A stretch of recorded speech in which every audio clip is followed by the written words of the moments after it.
So guys ఇదనేది part 2 అనమాట. So ఇలా కూరగాయల ముక్కలన్నీ వేసుకొని కలిపెట్టుకోవాలి. సో ఎప్పుడైనా సాంబార్‌కి కూరగాయల ముక్కలు ఎక్కువ ఉండేటట్టు చూసుకోండి. సో ఇలాగా ఒక 60% కుక్ అయిన తర్వాత ఇందులోకి ఒక పెద్ద నిమ్మకాయ సైజ్ అంతా చింతపండు నానబెట్టుకొని ఇందులోకైతే వేసుకోవాలి. సో ఇందులోకైతే వేసుకున్న తర్వాత కలిపెట్టుకోవాలి. దీన్ని కూడా కలిపెట్టుకున్న తర్వాత ఒక 4 విజిల్స్ వచ్చేంత వరకు కందిపప్పుని కుక్కర్లో ఉడకబెట్టుకున్న తర్వాత దాన్ని స్మాష్ చేసుకొని పక్కన పెట్టుకోవాలి. సో ఈ చింతపండు వాటర్లో వెజిటేబుల్స్ కుక్ అయిన తర్వాత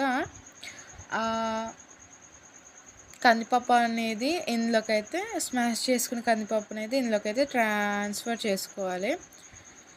సో ట్రాన్స్ఫర్ చేసుకున్న తర్వాత కలిపెట్టుకోవాలి. సో కలిపెట్టుకున్న తర్వాత ఇందులోకైతే 1/2 లీటర్ వాటర్ అనేది వేసుకోవాలి. ఎక్కువ వేసుకోకూడదు, తక్కువ వేసుకోకూడదు, మీడియంగానే వేసుకోవాలా.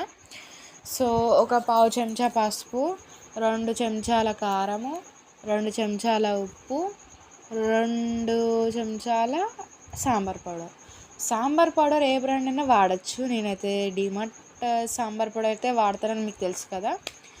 సో ఇలా వేసుకున్న తర్వాత ఇవన్నీ ధనియాల పౌడర్ కూడా వేసుకోవచ్చు, అది ఆప్షనల్ మాత్రమే.